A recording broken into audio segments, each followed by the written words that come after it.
Silavê var baş vanno. Ten nûçeyên girîng hene dixwazim ji we re pêşkêş bikim. Hem ji Bakurê Kurdistanê û hem jî di qada navnetewî de şerê Rûsya û Ewropayê dibe ku dest pê bike gelo mimkün e. Pêşbîniya we çi ez merex dikim. Dibe ku Rûsya êrişî Ewropayê bike. Sebeb ez ê paşê ji we re bêjim. Sebebekî pir ciddî heye hevanno. Ez 247 milyar dolarên Rûsyayê li Ewropayê hatiye cemdandin. Ev pere niha di destê Ewropiyan de ye dibêjin em nadin. Em çi dikin bi vî perê em ê bidin Ukrayna ji bo ku bikare Ukrayna bikare be şerê xwe li hember Rûsyayê bidomîne. Mesela têda mantiq heye hevano. Tabî hê biryar nehatiye girtin. Eger biryarekî bi vî şiklî were girtin li gorî texmîna we Rûsya wê çawa bike, çawa te bigere?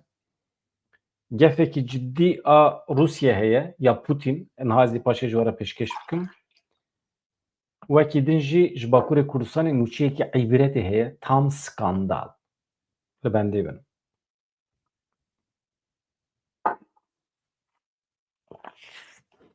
Hevano deng dîmen her tişt baş ve em hema dest pê dikin mala we ya wa. Dîsa dixwazim ji we re spas bikim ji ber eleqeya we ji bo vê kanala me.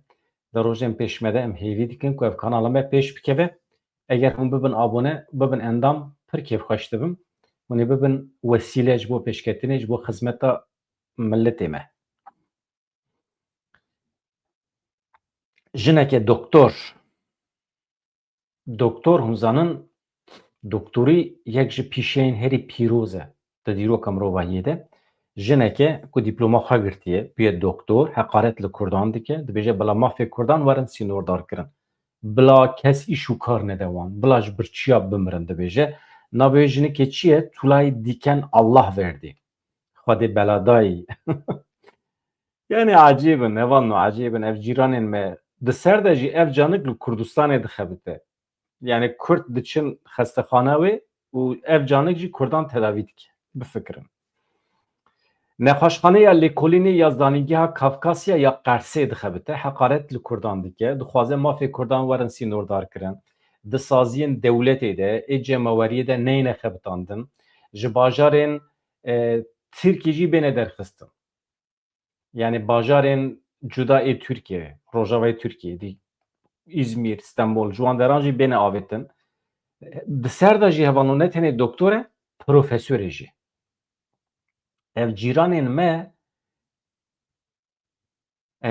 me bi perwerdeyekî wisa mezin bûne, dikarin bibin profesör, dikarin bibin doktor, lê ji medeniyetê dikarin bêpar bimînin. Mirov dibe xelatê bide wan însana. Ya û çawa becer dikin bibin doktor, profesör, lê ji medeniyetê bêpar dimînin. Acayip serkeftinekî mezin e. Acayip tiştekî ye. Yani mirov nikare. Mesela aqilê me Kurda têrê nake ji wan fehm bikin. Ji xwe ew jî wisa dibe. Bê aqilê Kurdan têrê nake ji bo dewlet çê bikin ji xwe re. Ji em jî dibêjin heqeten aqilê me têrê nake.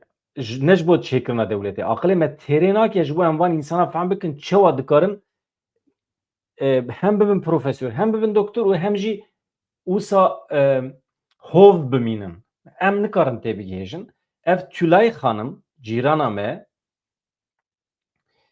li Qersê weke cerrah ay cerrah yani hûn diçin ameliyat bin li wê derê. Mala we xerab bû. Hakikaten işê ne heneke ye. Yani ez ji kerba dikenim yani. Tülay dîken Allah verdî di parvekirina xwe de tekildarê pêvajoyê de dibêje em ê guhertina rejîmê qebûl nekin. Eger Ereb civakek baş bûna wê malbata pêxember ji Erebistanê koçê Îranê nekira, eger bi Kurdan re heş û aqil hebiya ew ê teslîmê Amerîkayê nebiyana. Mesela dibe eger li cem Kurda hiş û aqilê ku karibe dewletekî ava bike eger hebiya ew ê nebiyana xulamê Amerîkayê. Ama ji bîr dike ku dewleta wî zû daye xulamê NATOyê û xulamê Amerîkayê ye. Ya we em wextê dikevin nava hevkariyê bi xelkê re, bi İsraîlê re, bi Amerîkayê re em çima dibin xulamê xelkê, çima ew nabin xulam hevkariyê de. Tülay dîken Allah verdî, Xwedê beladayî, di parvekirina xwe ya duyemîn de dibêje Divê bê Tirkan tüm nijadekî din li Tirkiye di saziyên cemaweriyê ên devletê de nebe rêveber. Lewra hesên ku Tirk li hemberî vî welatê de hewînin ew fehm nakin. Vaya nijadperestiye normal di qada navnetewî de ev suç e. Hem jî suçekî pir ciddî ye yani resmen nijadperestî yani pir vekirî. Tülay dikem Xwedê beladayî ya merû çawa bêje ya. Kurd ji bo bajarên Rojava û Başûr Rojhilat xweseriyê dixwazin. Yani ew gotina wî ye. Yani ji bo Bakurê Kurdistanê dibêje. Kurd li hemû bajarên Tirkiye dijîn. Divê bê bajarên Rojhilat û Başûr Rojhilat ji bajarên din derkevin. Mademkî divê xweseriya Bakurê Kurdistanê dixwazin, bila ji bajarên Tirkiye jî derkevin. A vê derê de dibe ku mafdar bêje ya. Yani bila ji bajarên Tirkiye werin. Yani çî şîv hel bajarê xelkî. Werin bajarê xwe ji xwe re fabrîka çêkin. Zarokê xwe bidin xebitandinê, avahî çê bikin. Bağ û bostanê we û her tiştê we erdê ve têra we dike yani. Dîsa nebêjim hemî Tirkiye hemî dünya tabii ê me ye ne mesele. Wisa gotin hat serê min got. Yani tabii ne karê min e ez bêjim ji ku derkevin û ne. İstanbul jî yê wê hevana. Dibêje ev mirov ji bo zevî û ajalan radibin hev û du dikujin ji bo Kurdan dibêjim. Beşên mesela beşên rewşa acîl yani acîl durum heye evê nexweşxanê de dibe wana meşgûl dikin. Normal beşa lezgîn a nexweşxanê neciyê wan e heq nakin. Milletekî ku hêj di nava xwe de li hev nekiribe, çareserî nedîtibe, weke dewlet hûn ê çi çareserî karibin bibînin ji bo vî milletî. Kurd li vî welatî radibin dibin doktor, dibin bijîşk, mafê wan ê tedavî û perwerdehiya bêpere heye. Li vî welatî mafê wan ê zêde ne. Pir mafê wan zêde ye. Divê em ji heq ji destê wan bigirin. Bila ev heq û mafê wan werin sînordarkirin dibêje Tülay Xanım. Birêz Allahverdî. Velhasıl hevano gilî hatiye kirin. Mesele pir ciddî ye. Parêzer Sertaç Çelikkale'lî ji ber van parvekirên nijadperestî giliyê Tülay diken Allahverdiyê kir. Dibêje wekî din jî dibe em tekildarê parvekirinên Tülayê dikin Allahverdî. Erê me pêwendî dananî dibe em lê geriyan parvekirinê wî dibe em lê geriyan me pêra pêwendî dananî rayedarê nexweşxanê di derheqê mijarê de agahî parve nekirine. Yani ez bawer dikim delîl û îspat pir tune ye. Hat îdakirin ku Tülay diken Allahverdî di hilbijartinên 2023 de bûye bernamezê tê parlamenteriya CHP ya Qersê jî. Baroya Qersê di derheqê Profesör Doktor Tülay diken Allahverdî de daw vekir yani giliyê wê kir. Niha li nexweşxaneya Lêkolînê ya Zanîngeha Kafkasyayê Qersê dixebite.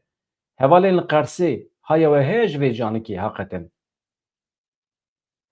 Baroya Qersê bi hinceta ku li dijî gelê Kurd, li dijî gelê Ereb nijadperestî cihêkarî kiriye, giliyê Profesör Doktor Xwedê beladayî kiriye.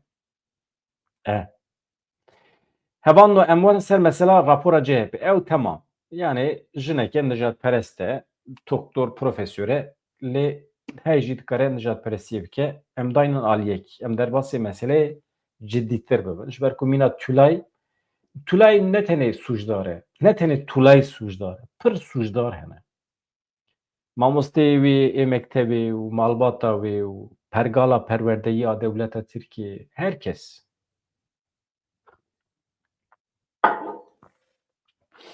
Rapora CHP'de ji bilî Kurdan her tişt heye hevano. Her tişt heye. Tenê Kurd tunene. Mafê Kurdan tunene. Serbestiya heps û zîndaniyan tuneye. Vegera gerîla tuneye. Pêvajo tuneye. Lê wekî din ji bo xwe her tiştî dixwaze.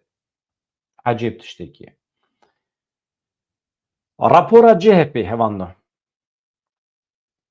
Partiya CHP rapora xwe ya di derheqê pêvajoyê de derbasî radestî Komîsyona Meclîsê kir. Di wê raporê de xwest di qanûnan de guherîn çêbibe lê tenê di mijara azadiya xwe îfadekirinê de lê cih neda mafê hêvî ye. Yani behsa Rêzdar Abdullah Öcalan nake, serbestiyê wê nake. Tenê azadiya xwe îfadekirinê de hin xalan pêşniyaz dike. ew jî ji ber ku wan alaqedar dike pir derdorên CHP niha da hepsandane.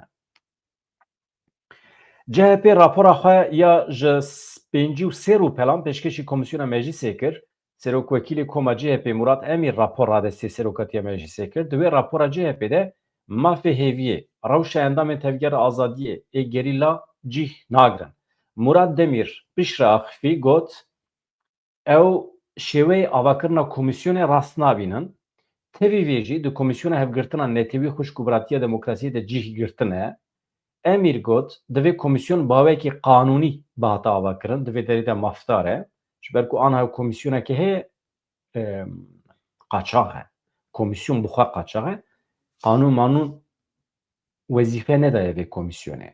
Di dema guherandinan de astênkirina dayîkên ku dixwestin bi Kurdî biaxivin, operasyonên li dijî şaredariyên ku hatine helbijartin, sepanên antîdemokratîk baweriya komîsyonê kêm kir. Divê derê de mafdar e.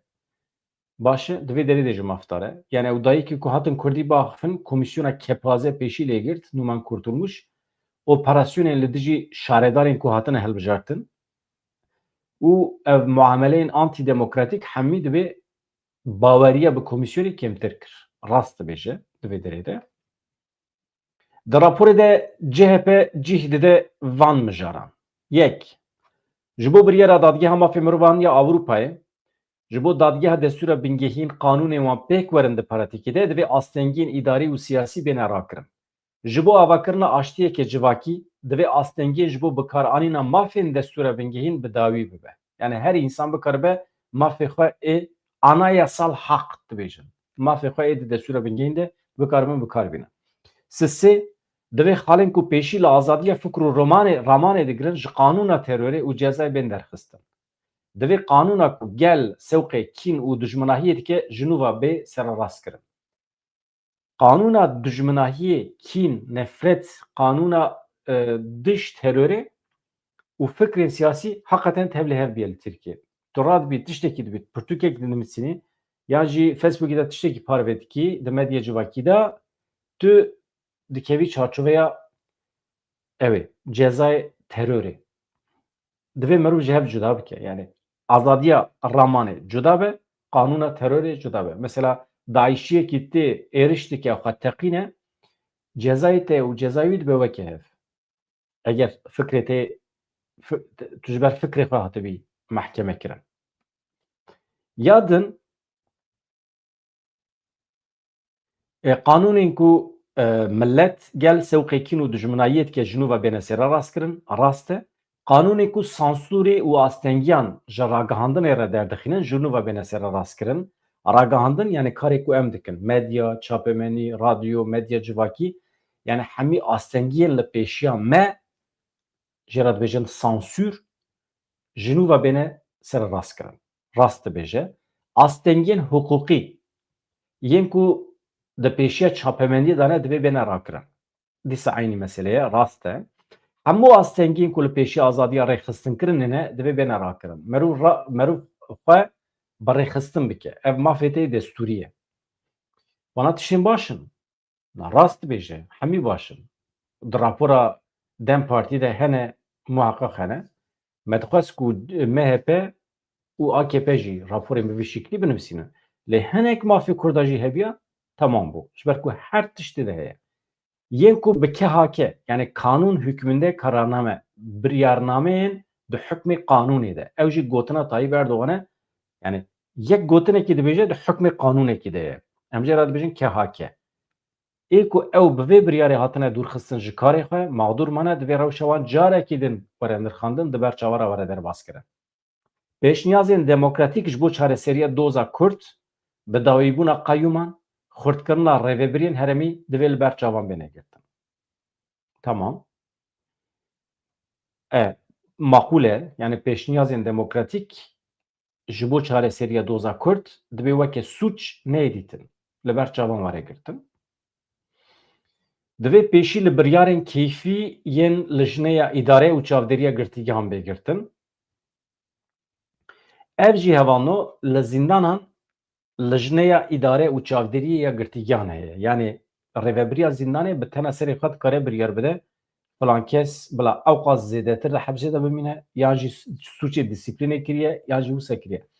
Ev dibe ji holê were rakirin. Girêdayê qanûnan were kirin. Ya din jî xweseriya dadgehê divê bi misogerkirin. Yek ji esasên medeniyetê ev e.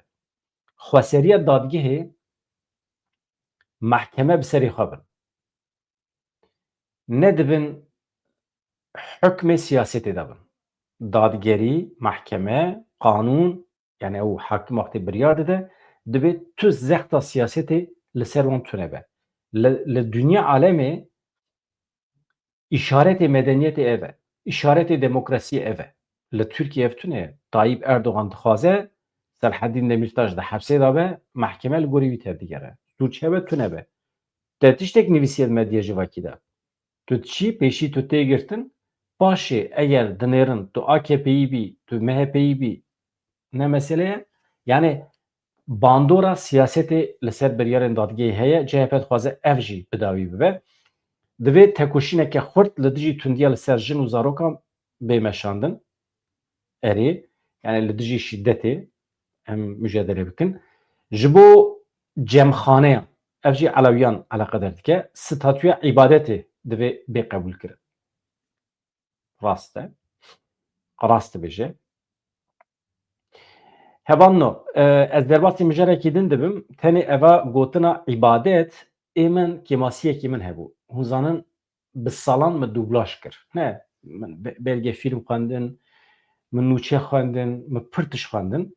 Ez wextê dihatim ser gotina îbadet ez diketim zorê. Ji ber ku îbadet û gotinekî din min tevlihev dikir. Paşê hevalekê ji min re got îbadet ji evê tê, ji ebdayetiyê tê. Ebd. Hakikaten dime de guherin çî bû. Êdî telaffuzkirina îbadet erê. İbabet. Ha, min digo îbabet, îbadet. Welhasil min şaş telaffuz dikir. Paşê ez pê hesiyam ku ev îbadet ji ebd tê. Mirov dibe ebdê Xwedê ye. Yani tu dibî kolê Xwedê, tu dibî qûlê Xwedê, tu dibî ebdê Xwedê. Ew ebdayetî ye yani. Bi min balkêş hatibû tiştekî nû fêr bibûm. Ez wextê ciwan bûm. Mala wê ava. Platforma rojnamegeran ya Dêrsimê hatiye damezrandin. Ev jî baş e ji bo hevalên ku karê me dikin. Li Dêrsimê li dijî sansûr û tundiyan platforma rojnamegeran ya Dêrsimê hate damezrandin. Platformê di daxuyaniya xwe ya derheqê wê damezrandinê de ev tişt gotin. Mihîm e. Em dixwazin beriya saziyên dewleta Tirkiye, saziyê me Kurda jî pabendê van biryara min. Yani li gorî vana tev bigerin. Medyaya xwe cihî li dijî tundiya aborî û siyasî di qadeke teng de ji bo hebûnê tê dikoşe. Rojnamegerî, berpirsyariya şopandina heqîqetê, parastina bîra civakî û agadarkirina cemaweriyê ye. Ev berpirsyarî tenê bi piştevanî bi hişmendiyekî kolektîv regezeke hevpar ve ancak dikare xurt bibe. Bi vê hişmendiyê em ji cemaweriyê re damezrandina platforma rojnamegeran ya Dêrsimê radgihînin. Ev kurmanciya wan e min tiştek lê zêde nekiriye. Di daxuyaniyê de tê destnîşankirin ku platform ji bo hemû rojnameger, edîtör, kameramavan, hemû xebatkarên medyayê li Dêrsimê tora piştevaniyê ye. Em weke hempîşeyên ku di saziyên cuda de lê li ser bawermendên heman nirxî em armanc dikin rûmeta rojnamegeriyê biparêzin, lêgerîna heqîqet û berpirsêriya civakî xurt bikin. Platformê armanca xwe bi van sernavan xêzkiriye. Ama du kelime dibêjin derbasî meseleyekê din dibim. Azadiya îfadeyê ya çapemeniyê parastina mafya ragihandinê ê gel, nîşandana helwesta hevpar ya li dijî tundiya li ser rojnamegeran, li dijî sansûr û mobbîngê parastina exlaqî pîşeyî û rûmeta rojnamevaniyê. Baş e, ev hemî tiştê wan e. Ev kurmanciya wan bû min e guherand, min li gorî wan xwendiye, mala wan ava, em ê jî piştgirî bidin hevalê xwe yê rojnameger.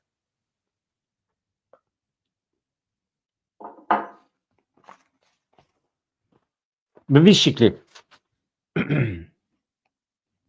nahem diçin Rojavayê Kurdistanê evanno ji xwe vê êvarê ji ber ku di derbarê wê tevlîbûna Qesedê ya nava artêşa Sûriyê de çawa ku sê yekîne tên ava kirin li Rojavayê Kurdistanê dibînin. Yek ji prensîbê wan ew e hevano artêşa colanî û Hetêşê wê nikaribin derbasî rêveberiya Xweser bibin eger li hev bikin. Pir tiştê ne gotin tiştekî şêmber hêtune ye. Tiştekî xuyangî biryarek nivîskî ku em bikaribin ji wara ragihînin tiştek tune ye. Hemî tiştên hûn dibîsin normal hêvî ne. Niha em diçin Rojavayê Kurdistanê li wê derê komeleyekê nû ava biye, partiyekê nû ava biye ya jî ya Ermeniyan e. Êm ez pir kêfxweş dibim. Dema ku di derbarê Sûriyan, Asûriyan de, di derbarê Ermeniyan de tiştekî dibihîsim, hem li Bakurê Kurdistanê hem li Rojava pir kêfxweş dibim. Milletekî çawa di encama zextê de kêm biye, di encama komkujiyan de hejmara wan kêm biye, dixwazin li ser piyan bimînin, heta dawî merû dixwaze li cem wan be. Kongreya Damezrêner a Partiya Yeketiya Ermenî bi dawî bû, li vê sibê pêk hatibû. Di Kongreya Damezrêner ya Partiya Yeketiya Ermenî de Îmad Tetriyan wekî sekreterê giştî yê partiyê û endamê nivîskiya siyasî ya partiyê hatin hilbijartin. Kongre bi daxuyaniyekî bi dawî bûye. Ez hema Kurd ji were ragihînim evanno. Mesele Ermeniyan e mühîm e. Li bajarê Hesekiyê Kantona Cizrê ya Herêma Rojavayê Kurdistanê, Kongreya Damezrêner ya yekemîn ya Partiya Yeketiya Ermenî bi amedebûna 500 delegeyî ji partiyê nêzî 105 nûnerên ji rêveberiya Xweser, partiyên siyasî, eşîrên êl û eşîrên Ereb ê Kurd, nûnerên ji tevahî pêkhatiyên Sûriye hatin tevlîbûn, Kongre li hola serdem hate li darxistin. Em nas nakin, hevalê me li wê derê nas dikin. Piştî axaftinan Kongre bi dawî bû, lê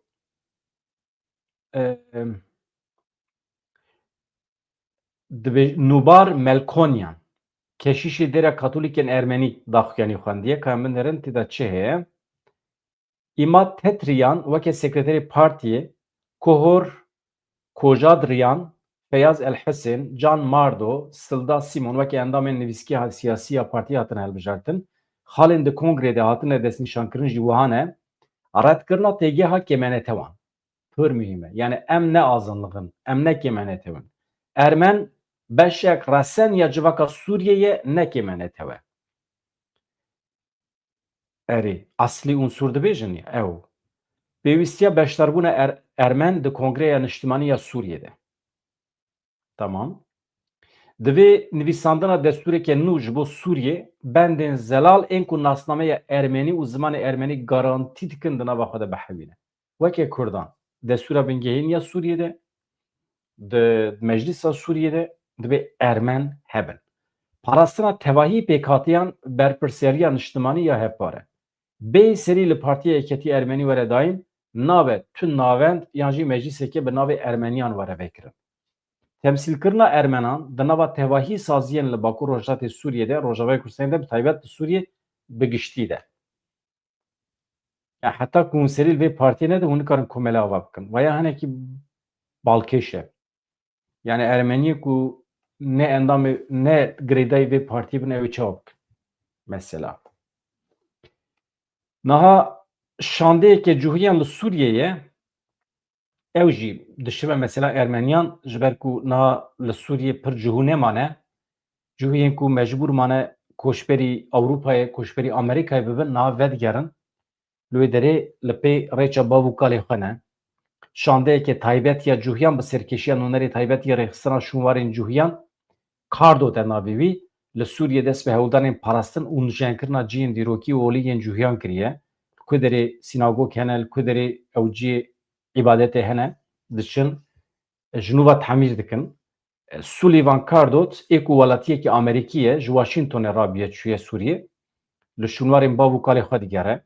Ciyê ku ji ber şer û wêran bûye, zerar dîtiye, dixwazin wana hinek temîr bikin, ji nû ve werin ser hemdê xwe. Yek ev hevanno adin ez dixwazim anha behsa Ewropiyan bikim. Binêrin. Ewropiyên beraz. Beraz yani domuz yani. Xinzîr yani. Heh. Vaya gotina Putin'e. Çima gotina Putin nexsê pêşî ez wî nizanim.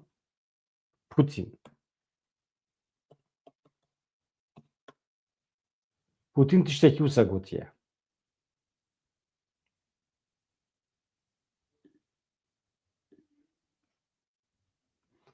Mesele ez tenê vîya bînim bîrawe sibê ne du sibê hevanna. Çavderê siyasî Hüseyin Ömer wê mîvanê me be. Em ê behsa va meselê Ewropayê bikin. Nala Ewropayê wê civînekî taybet çê bibe. Çarê Rusya, Ewropa çê dibe, çê nabe, eger çêbe pozisyona Amerîkayê wê çawa be. Yani hûn jî zanin ku Amerîka niha xefikekî pir mezin daye pêşî Ewropiyan dixwaze Ewropî hewcî Amerîkayê bin. Tiştekî wisa heye. Em binirin. Vaya mühîm e. Wekî din mijwara ragihandibû ez ê îşev beyan bikim ji bo plansaziya me ya sibê hevan da. Niha sibê mijwara îro behs kir ji zanîngeha îbranî ya Qudsê Rêzdar Veysî Dağ akademisyen e sibê êvarê ya saet 19 da ya saet 21 de vê saetê ew ê mîvanê me be ez û hevalê min ê ronî ruha em ê jê pirsan bipirsin eger pirsê wê hebin hûn jî dikarin bikin û ez dixwazim bibim navbeynkar ji bo pirsê we jê pirsim em ê behsa çi bikin em ê behsa tekîliya İsraîlî û Kurdan bikin ji ber ku ew li Qudsê di zanîngehê de dixebite tekîliya wî û İsraîlî û cûhiyan pir baş e nava wan de ye Kurd e em ê bipirsin qedera me çi dibe ne tenê Rojava Kurd bi giştî çawa em bi İsraîlê re siyasetekî pêş bixin aniha tekîliya me heye tune ye wana hemî muhîm in sibê êvarê li bendê bin bernameyekî bi qasî saetekî wê baş o bi çavê akademisyenekî em li bûyerên rojhilata navîn pozisyona Kurdan pozisyona İsraîlê em ê bînin cem hebûdû çawa ev qewm her du qewm ji dîrokê ve çawa bi hev re jiyane heta îro Tirk do hatine Tirk hezar sale hatine rojhilata navê cihû 5000 sal li wê derê ne em jî 5000 sal li wê derê ne em esas cîranê hev em in Tirk îro hene sibê tune ne heta 100 sal berî jî Tirk tune bûn 100 sal berî Osmanî bûn rêveberiya Osmanî Tirk biçûk didîtin qet tune didîtin nav û dengê Tirka jî tune bû di wan 100 salê dawiyê de Atatürk derket navê Tirkîtiyê derxist pêş Tirkbûn tune bû yani ez vê nabêjim ew bi xwe dibêjin yani İmparatoriya Osmaniyan bû ji pir milletan pêk dihat ne tenê ji Tirkan hat yani Tirk tê de kêm bûn ji ber vê îro Tirk hene sibê tune ne cihû daîmî ne li rojhilata navîn em mecbûr in li hev bikin mecbûrî li hev bikî tu nikarî wana weke dijmin bibînî em canan dibêjin Amerîkî îro vê derê ne sibê tune ne Ewropa li vê derê ye Swêd ne li vê derê ye er jî nerast e êdî dünya piçûk bîye dünya çûyîn û hatin pir hêsan bîye Ewropî binêrin em li Ewropayê ne bi qasî 2-3 milyon Kurd li Ewropayê ne êdî Kurdistana Ewropayê jî heye mesela Kurd bîye meseleyekî navnetêvî em nikarin cîrantiya xwe ya cûhiyan ret bikin em mecbûr in li hev bikin hevkarî bikin em li cîranê heve ya hevan ez hema nûçî ji we re pêşkêş dikim Serokê Rûsyayê Vladimir Putin dibêje serokên Ewropî hevalbendên Ukraynayê wisa sûcbar dike ya ji rastê jî dibe ew tev dixwazin Rûsya hilweşînin Vladimir Putin welatên Ewropayê bi şerê Moskowayê li dijî Ukraynayê sûcdar kir û gev xwar ku ew ê serweriya xwe ya li Ukraynayê berfirehtir bikin Serokê Rûsyayê Vladimir Putin hevalbendên Ukraynayê weke beraz bi nav kir yani domuz yani xinzîr dixwazin Rûsya hilweşînin Putin diyar kir ku Moskova wê hewl bide destkeftên xwe li Ukraynayê berfirehtir bike Putin di civîna bi payebilindên xwe yên leşkerî re dazanîn îhtîmala Kremlînê plana aştî ya serarastkirî ya ji bo bidawîbûna şer qebûl bike red kir binêrin cümle negwarandiye min ji ajansê me girtiye wisa ye gelo îhtîmal heye ku Kremlîn plana aştiye ya sera rastgirî ya ji bo bidawîkirina şer qebûl bike. Got na. Na, em wisa qebûl nakin. Putin welatên Ewropayê bi şerê Moskowayê li dijî Ukraynayê sûcdar kir. Putin dibêje, na. Putin dibêje Ewropa xwe amade dike ku li dijî Rûsyayê şer bide dest pê kir. Şerekî çawa, şerekî aborî, şerekî çekdarî ama di ser Ukraynayê de. Em nadikevin nava meselê, mesele ji vî kurttir e hevandin. Putin carekî din welatên Ewropayê ji ber şerê Moskowayê li dijî Ukraynayê sûcdar kir. Dibêje serokê berê yê Amerîkayê Joe Biden bi destpêkirina şerê Rûsyayê ya cümleyên hevalê me hemî dubare ne, ecayîb dubare ne. Mesela eva 4 cara dibêje sûcbar kir. Yani heyf e, heyf e. Yani hevalê me ê di ajansên me de heqeten pêdiviya wan bi perwerdeyî heye. Putin di dewama axaftina xwe de çi dibêje? Piştî hilweşînê Yekîtiya Sovyetan ji me ve xuya bû ku em ê zû bibin endamê malbatên şaristaniyan Neteweyên Ewropî. Lê îro derdikeve holê ku li vir şaristanî maristanî tune ye. Tenê hilweşînekî heye. Putin Ewropa rexne kir ka ew çiqas hêvî dike ku diyalogê bi Moskowayê re bike. Lê ji ber hebûna elîtê Ewropî ev tişt nemimkün e. Putin di axaftina xwe de ji eskerê xwe re yani êpaya bilind pesnê artêşa Rûsyayê jî da. Mesela artêşa Rûsyayê de anha çi heye? Eger sibê dest pê şer dest pê bike Rûsya bi çi dikare êriş bike, bi çi dikare xwe biparêze. Nod û du ji sedî hêzên me yên nuklerî hemî modern in. Nûjen in yani. Li cîhanê hêzeke nuklerî ya din weke wê tune ye. Em çekên nû, amûrên nû yên tunekirinê pêş dixin. Di cîhanê de mînaka wê tune ye. Ew ê di demekê nêzik de xuya nebin. Her wiha Putin bi taybetî li ser mûşeka balîstîk ya Oreşnik jî menzîla navîn û ya nû axivî çi got wê mûşek mehê bi fermî ji bo şer bikeve dewrê. Yani mûşeka ku em behs dikin wê demekî pêş de wê bikeve dewrê ji bo şer. Balkişan ser şereke muhtemel ya bi Ewropayê re jî. Eger Ewropa bixwaze bi me re bikeve nava şer em ji niha ve amade ne, dibêje Putin.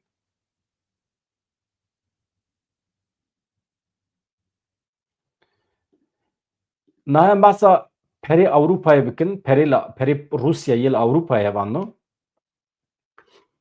Rêvebirên welatên Yekîtiya Ewropayê li Brukselê dicivin. Sebep çi ye? Mijara sereke ya wê civîna bilind ya rêvebirên Ewropayê ew e qedera perê Rûsyayê li Ewropayê diyar bikin. Çiqas perê Rûsya heye li Ewropayê? 247 milyar dolar. Ev pere niha cemidandiye. Ewropayê dest daniye serê. Nikare xerç bike lê ew ê niha vê heftê nava xwe de nîqaş bikin. Bigêjin encamekî. Gelo em çi bikin bi vî perê? Em bidin Ukrayna ji bo li dijî Rûsya şer bike. Weke ceza. Eger 247 milyar dolar pir perekî zêde ye hevanna. Ji bo dewletekî. Yani tê bîra we Tirkiye ji bo 3-4 milyarî bû parsek li berderê IMF. Avî bînin berçavê xwe bi 247 milyarî re muqayese bikin. Ewropayê dest daniye ser vî perê. Problema wana gazê jî heye. Mesela Rûsyayê dî gaz nade wan. Qaşo Ewropa dibêje em gaz nagirin. Em ambargo datîne ser Rûsyayê. Ya çi ambargo dikarî danî ser Rûsyayê? Vê sermayê de tu perîşan dibî. Qaşo plankirine ji sala pêşiya me şûn ve gazê ji Rûsyayê nagirin ji bo Rûsya zayıf bixînin. Yani siyaseta wan çiqa rast te nizanim. Belkî pişta xwe bi Amerîkayê vegirê didin lê Amerîka piştgirî nede Ewropayê. Welhasil 247 milyar dolarên Rûsyayê yên cemidandî bi armanca dabînkirina piştgiriya ekonomîk ya ji bo Ukraynayê di 2 salên pêşiya me de ew ê xerç bikin. Veya fikrekî ew ê di civîna vê heftê de diyar bibe. Emmanuel Macron li ser vê mijarê xwe îfade kiriye. Helbesta Ewropîyan dibe gelekî zelal e. Em مدنا با خود وکی رهبرین اروپای ملهف کریه دشار اوکراینیا روسیه ده املجه اوکراینیا جیه و دیگرن امالیه کی شرن نبیشه مبدیار قدایه وانا گوتنی پر خطرن سروک وزیر آلمانیا فریدریش مرتشی دبیجه به باوری من بکارانینا پری بلوکه کری ای روسیه یکانه درفته مثلا هلبستا من جی دبی پر زلاله دبی ام پری روسیه بکار بینن ام دستاین سری مرس دبیجه از هیویدارم ام بکاربن دبی یکتی اروپایی ده به هفر ریه که بگرن ببینن اشارته که بهیز و بریار ام بدن روسیه یعنی سروکی یکتی اروپایی دبی ام خواه اثبات بکن ام خواه بریار خواه نشان روسیه بدن بوی پره yani biryarên pir xeteran eger ji we pirsim Putin wê razî be ku Ewropa destayne ser vî perê 247 milyar û bide Ukraynayê yani Rusya bi perê xwe bibe hedefa şerê Ewropayê mümkün e yani Putin çawa dikare qebûl bike ev füzeyekî baş ya bavêje Ewropayê dibêje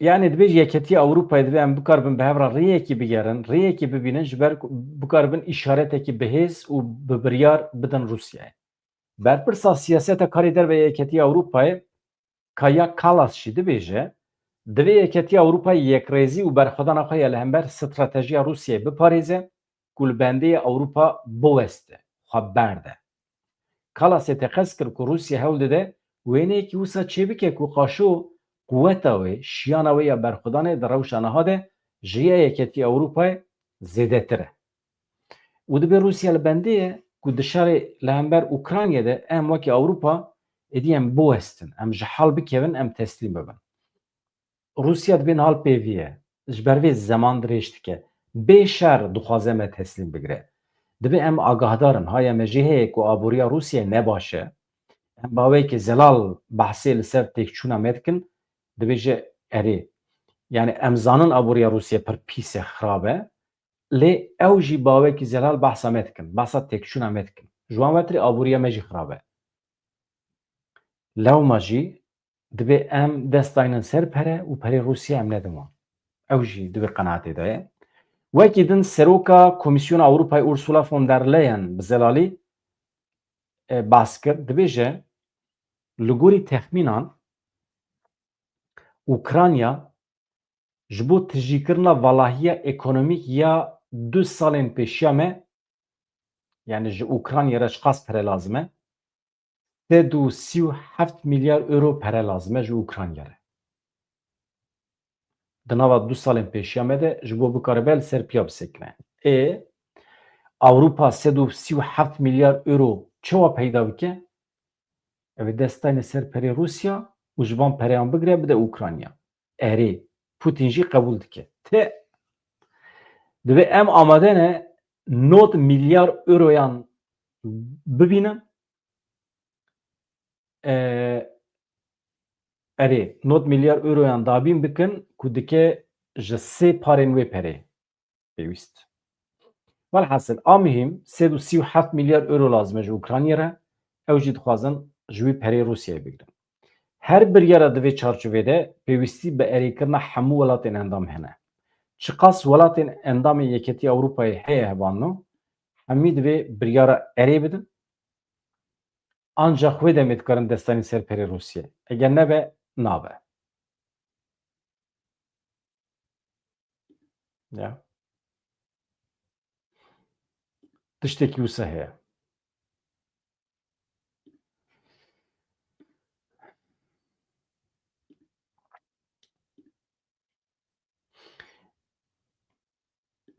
hûn çawa dibînin hevano mesela ev civîna Ermeniyan ev e ama min dît ji rayedarên askerî ên sivîl ê Rojavayê Kurdistanê gelek kes çûne tevlîbûne ev jî ev e Musa xwest nîşanê we bidim tiştek tune yani ez nihal cem we me Ez gelek spas dikim ji ber eleqeyê we heqeten. Hûn pir mesajan dişînin, pir peyaman dişînin. Ez zanim divê ecibandin hebe, ez zanim divê pir peyam were nivîsandin ku em bikaribin vê kanalê hinek pêş bixin.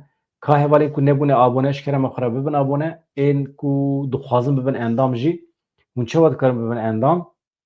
Katıl butonu heye, katıl butonu ew muhîm e ji bo hevalê me ê rojnameger bikaribin bixebitin. Divê navberê de ez bînim bîra we li Bakurê Kurdistanê niha ekîbekî me saz bûye di nava Xebatê de ye.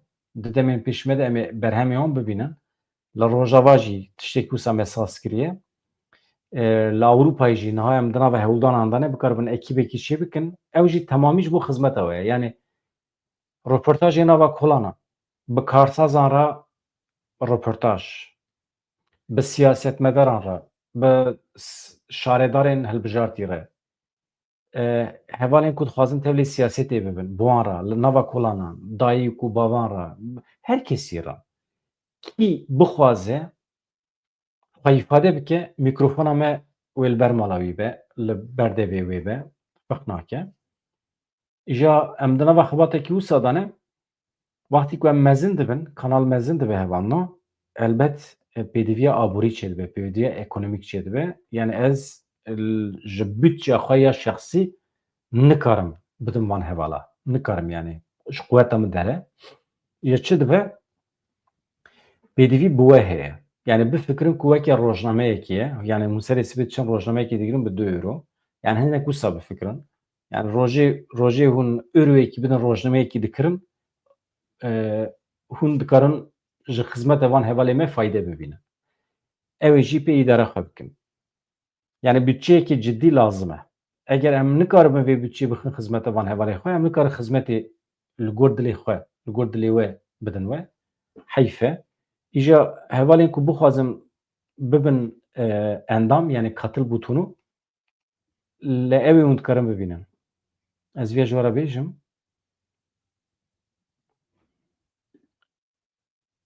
Yan di binê vîdyoya de heye, yan jî li vê derê ez nîşanê we bidim. Binêrin deqekî. Heh. Weke numune dibêjim yani. Ka